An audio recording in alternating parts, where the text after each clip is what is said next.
man. And I use the term in a manly way again today. We're going to pull the trans out of the Ratty Rod motor. Should be a piece of cake. Maybe 2 years ago, the owner had the trans out of this thing. He was trying to get it running.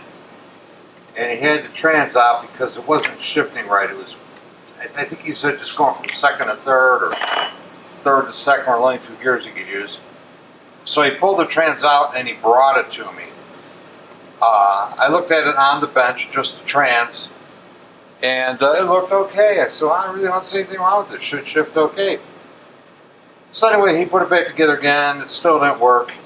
Anyway, 2 years later, I now have the whole bike here to work on. And initial assessment on this thing is there's no end play on the main shaft, and the main shaft is a little bit tight. Well, it's too tight. There's no end play, and it's tight. So the shims on the end of the main shaft are wrong, and the gear shift lever barely moves.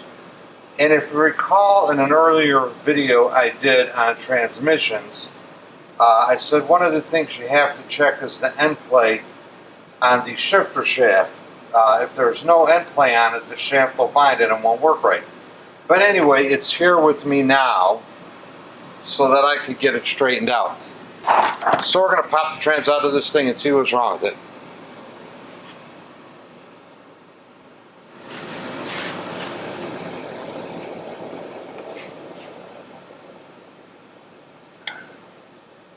Damn.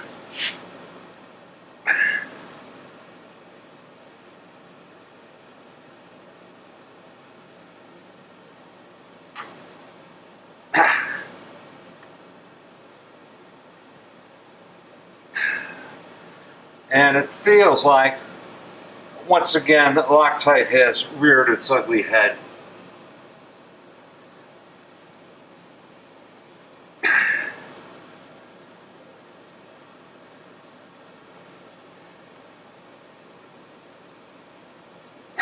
Fuck.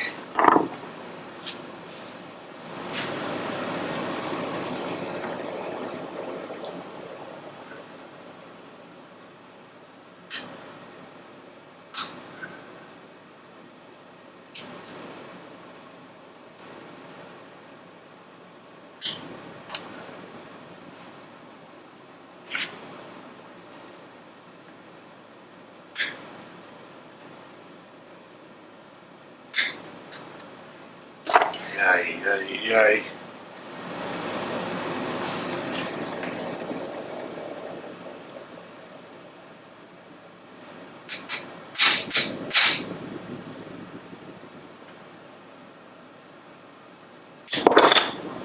Broke the fucking bit. And you know what? This cocksucker, this is a proto, pretty good. Son of a bitch.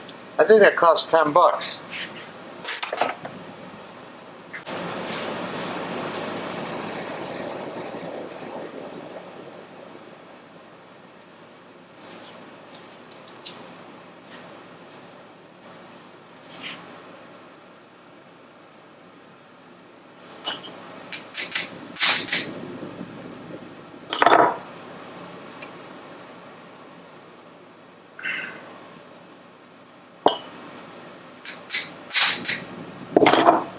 There we go.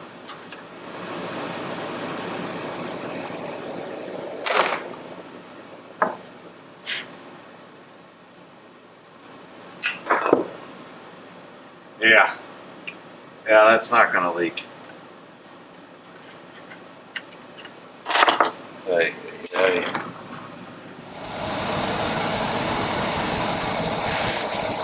You know, one of the things I have found is that these nuts on these early clutches are nominally a 1/2 inch and 7/16, but you know they smash them to put the little detents in the bottom, and they're not quite a half, and they're not quite 7/16.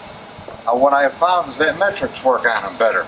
11 millimeter and 13 millimeter actually fit them better than an SAE wrench.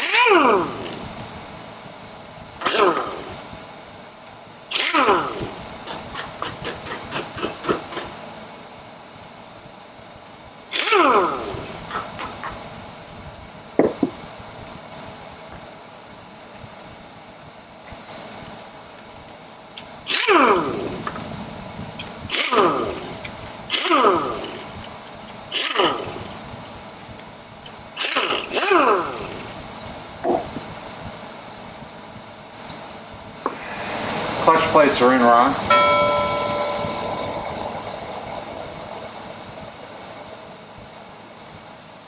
This is the heavier backing plate. This goes on the bottom, not on the top.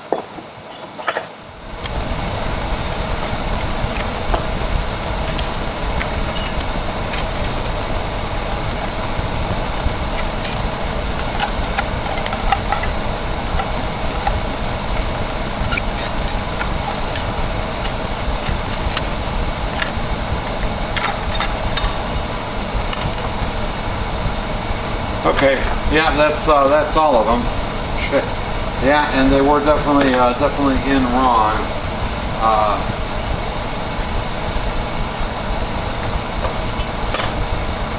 Yeah, this is supposed to be the bottom one. They had it on top.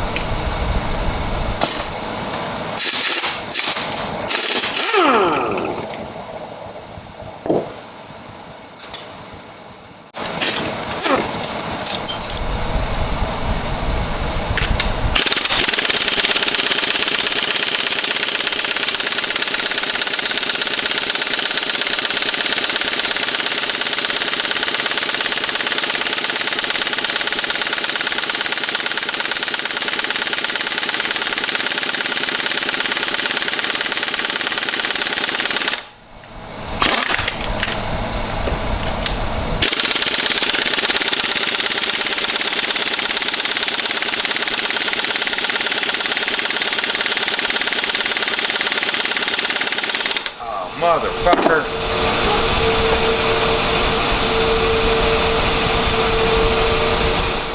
Well, I turned up the regulator as high as it'll go. Let's see if that'll work. Oh yeah, pizza cake.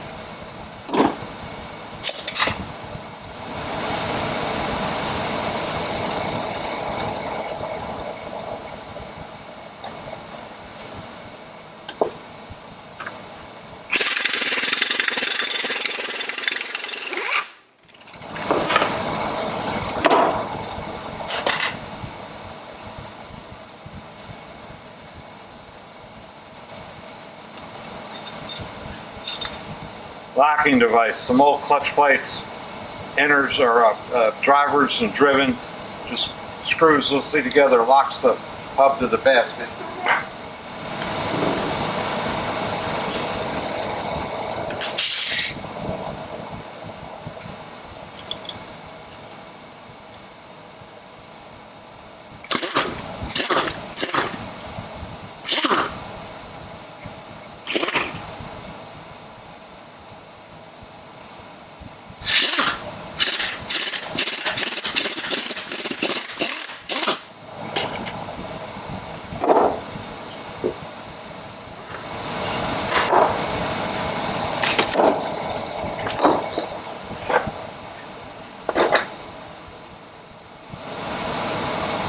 This owner doesn't have a big budget for this project, so I'm not going to look too close for cracks.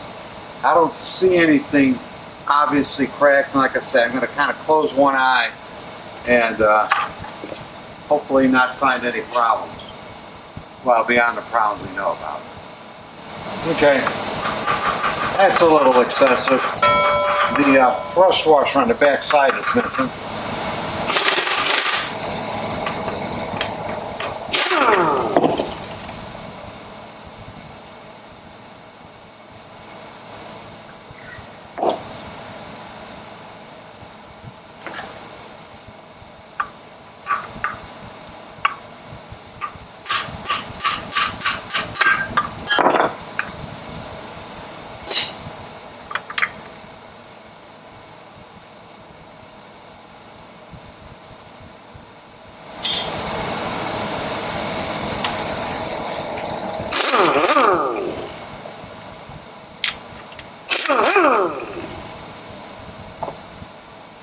when I just pulled this screw out, I actually saw the trapdoor flex out this way.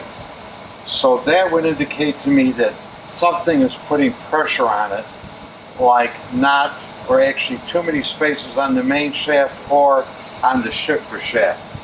Let's see if the shifter shaft moves any easier now.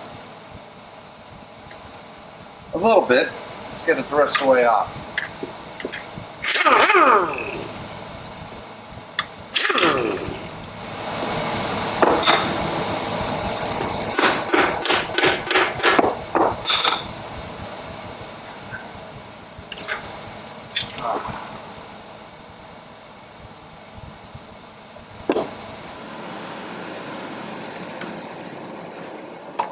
Alright, trans is neutral. Everything looks basically okay. This shifter fork looks like it's brand new, and it looks like it's too long.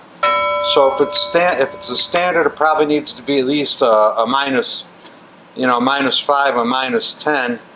If it's a +10 or a +20, it should probably go back to standard. But everything looks more or less okay in here, just like it did 10 years ago. Let's go to first.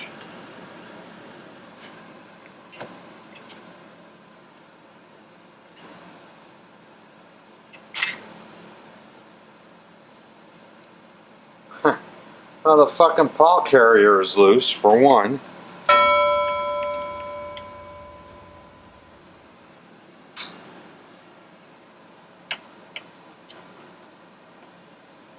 Neutral. Let's go back to first. It didn't pop in real clean. That's pretty good. We'll go to second. Popped in real clean there.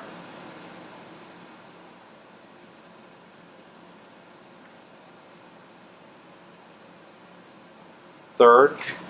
Nice.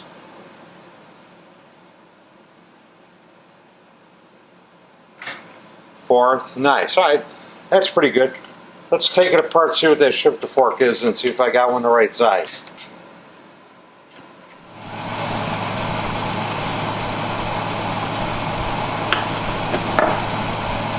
Okay, here's minor problem number one. This is the main shaft. This is the main shaft second gear. The main shaft second gear should slide off easily over these splines. It did not. I had to kind of knock it out with a mallet. Not real hard, but nonetheless it didn't slide off. And if you look closely, there's a little bit of a ridge and a little bit of discoloration here. And that tells me that when the main shaft was pressed up against the clutch gear, it was rubbing on it. It was rubbing on it hard, enough to get it just a little bit hot and just enough to kind of beat these edges over. So that's evidence that the thrust washer, oh, look at this. The fucking guy. Oh, interesting. Okay. This washer. Interesting. This washer is the bearing retaining washer. It goes on the far outboard end of the shaft right under the snap ring. They had it installed so that this washer was under the thrust washer. So effectively you had two thrust washers under there.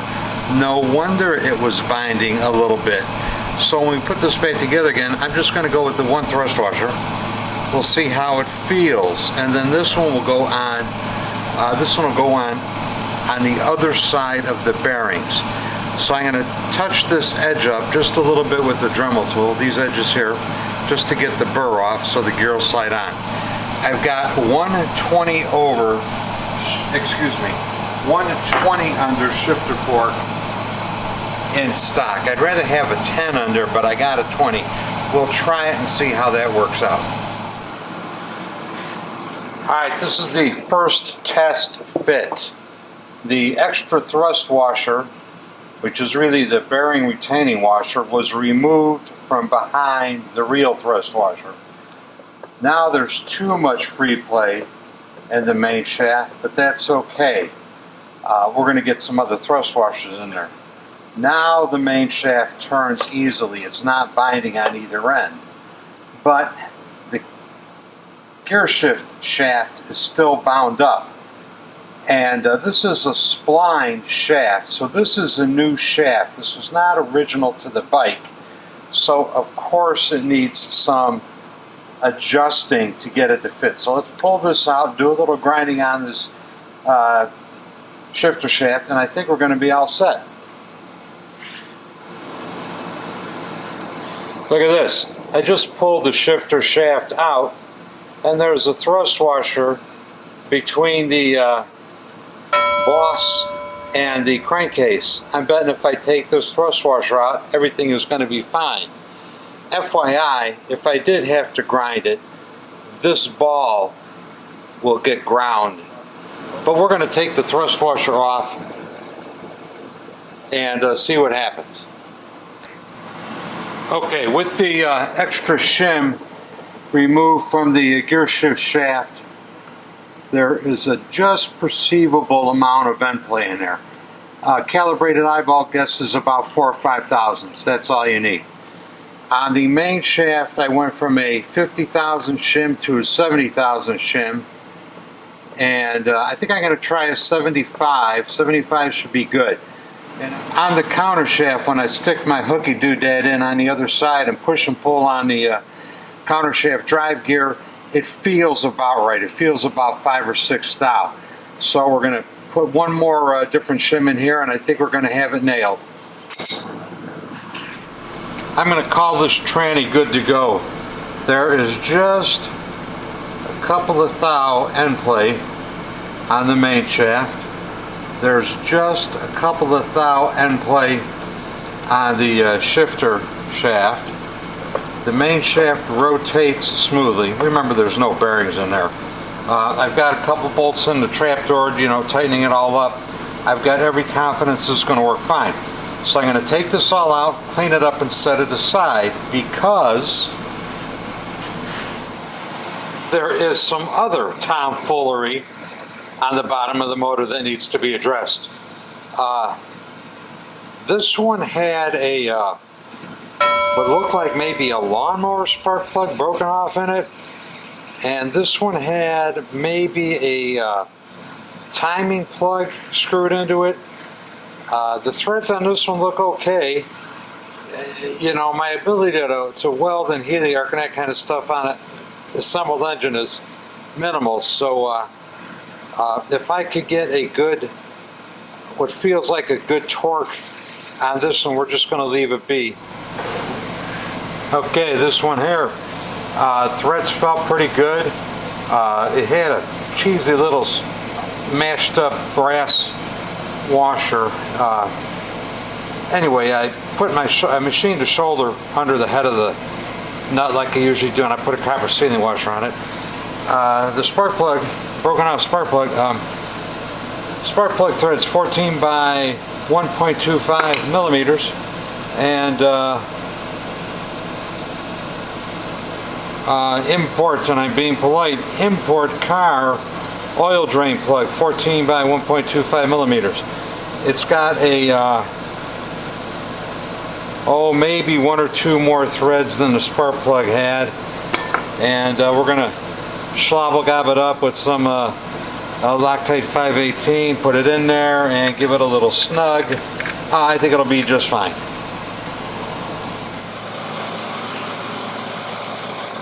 You know, at some point you gotta wonder whether you've opened the can of worms, and I'll tell you, we're getting there.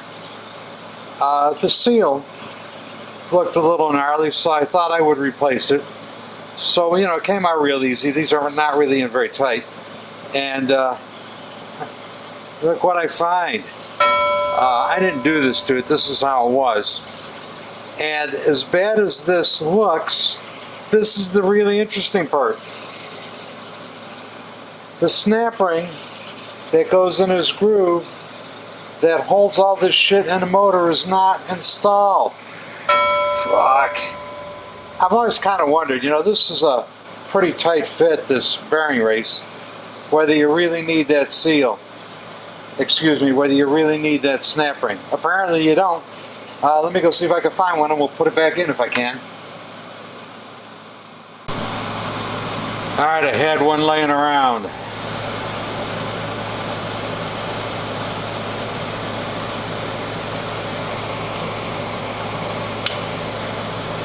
Cool.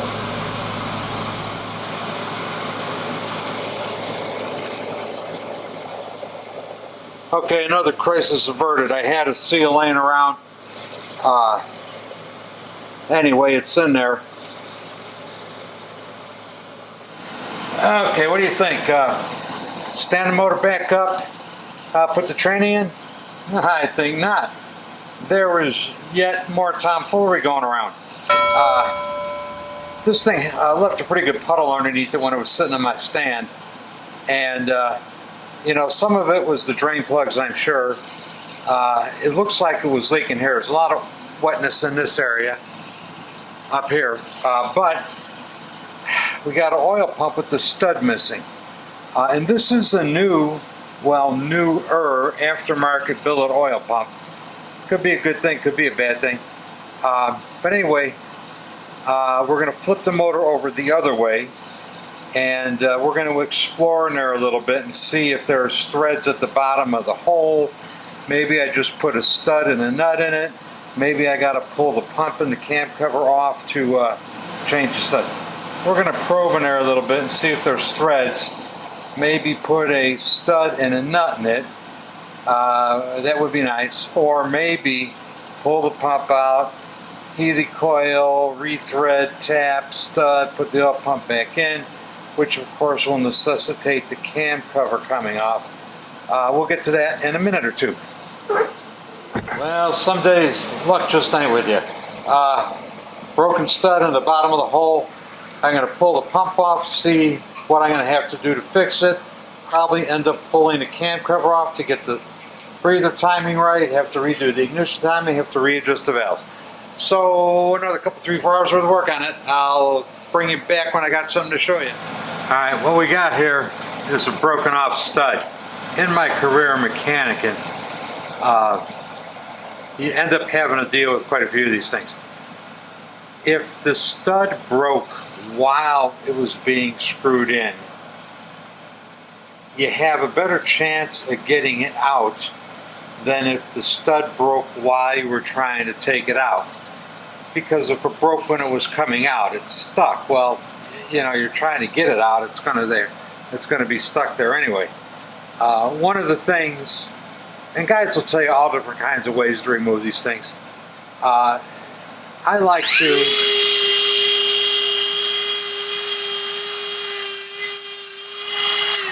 get a Dremel tool and lightly dish the end of the stud.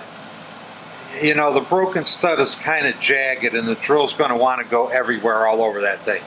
So you want to tilt the odds in your favor.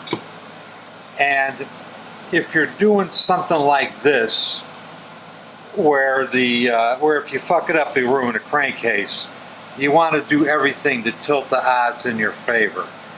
So this is an old oil pump housing I have, which has its own story that one of these days I'm going to tell you about. But the factory drilled an extra hole in it in the wrong spot. Anyway, we're going to put this on there, and we're going to use this as a jig to align with the center of that screw. We're going to put a couple of nuts on this old oil pump body, just to make sure I'm drilling into something secure.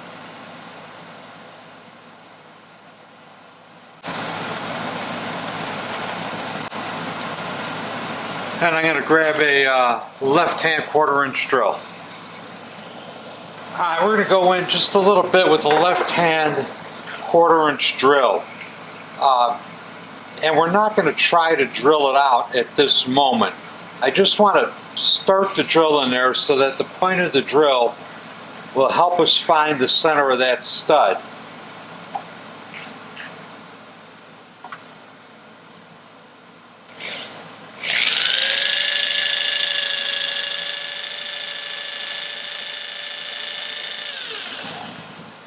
Let's see where we're at. Okay, that worked very well. We got a nice dimple right in the center of that stud. So we're going to put the old oil pump housing slash fixture back on. And of course, the last thing you want to do is break a drill bit off in here. The hole is going to help me guide the drill in the center. I mean, I could tell if it's in the center of that hole by looking at it. Plus the point is going to be in the center formed by the 1/4 inch drill. And of course you're using a lefty drill bit because every once in a while the heat of drilling, the friction will cause it to expand and loosen up a little bit, and sometimes the lefty drill will grab whatever the thing is you're trying to drill out, grab it and just spin it out. But I just want to put a hole down the middle right now.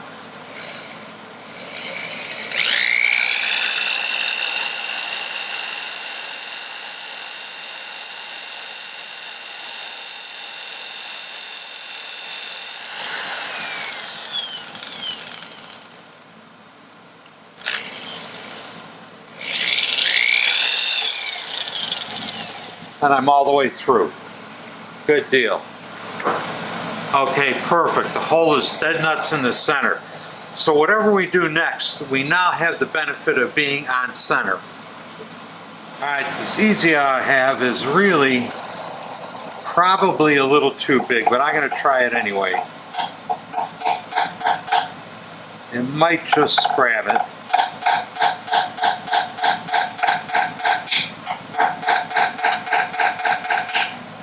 Let's see what happens.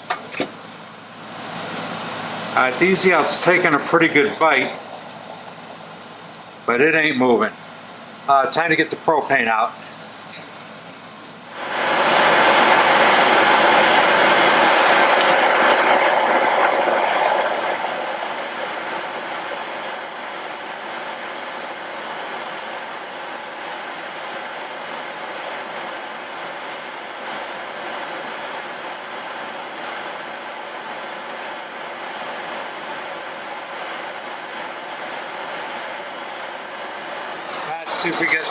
Let's see if I get lucky yet.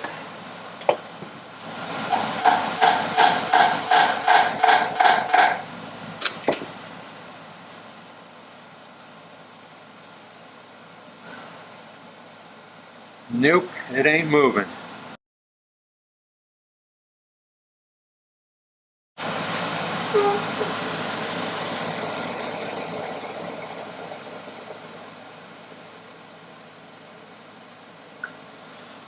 Alright, it would have been really nice if the broken stud came out. It didn't. So, I think plan B is going to be to drill it for a helicoil.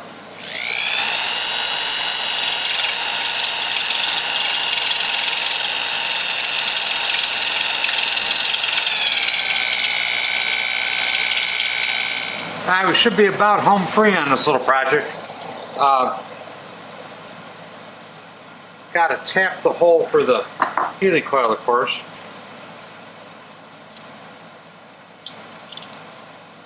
Anything and anything you could do to keep the hole square to your workpiece is what you want.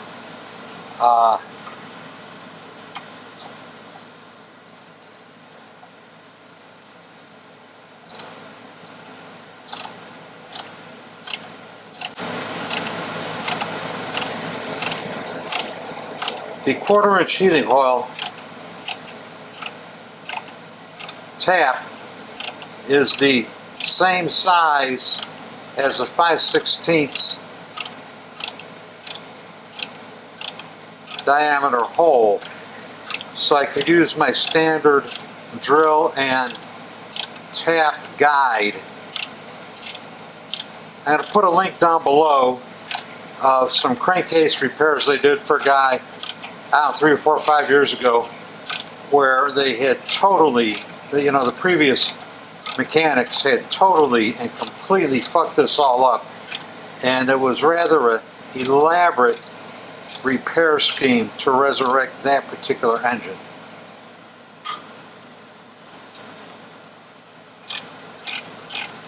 This one is a piece of cake so far. Not quite done yet, but getting close.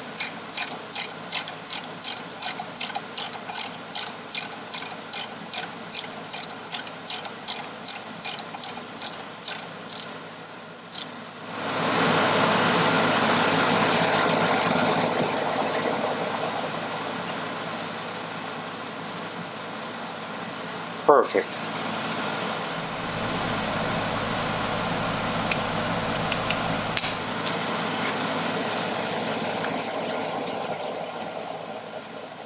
And to get the setting height off one of the other ones, we're going to put some green Loctite on there. And yeah, I know I bash Loctite, but this is where it's needed.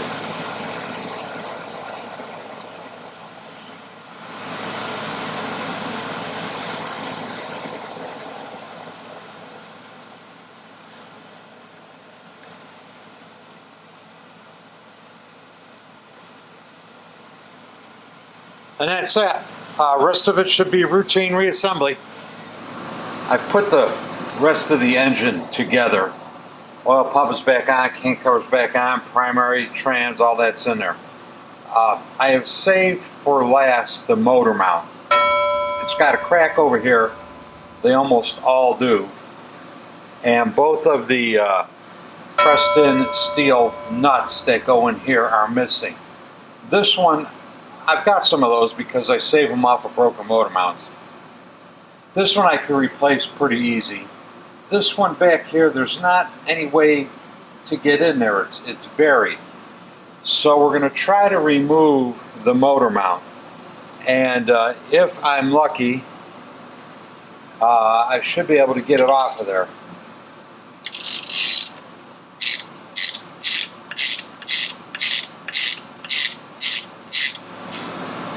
The stock Harley motor mount won't come off when you take the nuts off of the stubs because it's captured by its shape in there. However, I might be able to double nut it to get the studs out.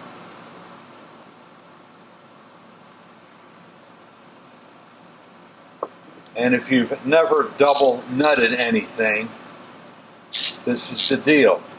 You put a nut on, and then you put another nut on, hence double nuts. You throw one on the floor, and you get another one and you put it on.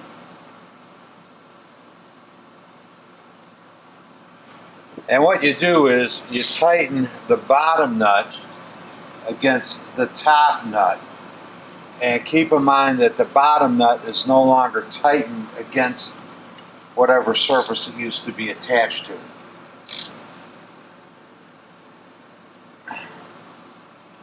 And then you grab the bottom nut and you try to twist it out of there. Let's see if the stud moves. Ooh, and it moves easily. How nice.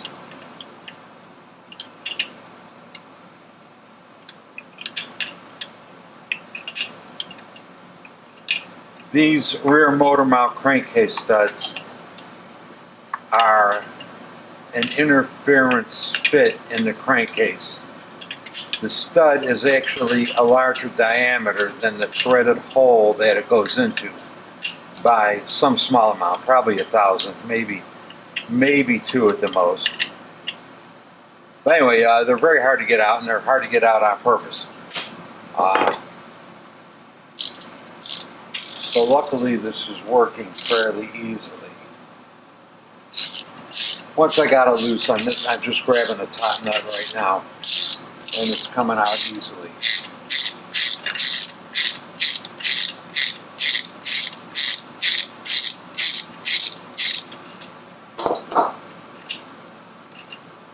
So there you have it.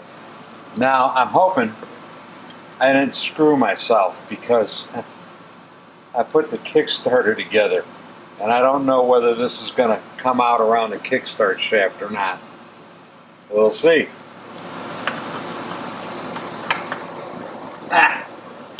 bastard. It's lacking about 1/8 of an inch of coming off. Well, fuck. I'm gonna have to take apart the primer I just put together. Son of a bitch.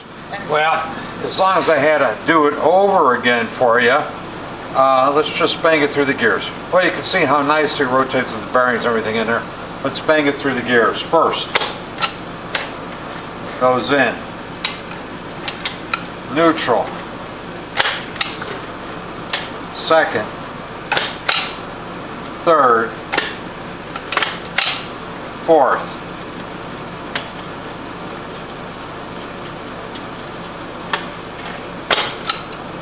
Third. Second. Or second. Well, that went right to first. Let's get it back in neutral. There we go. Neutral. Shift's fine. That's something it didn't do before.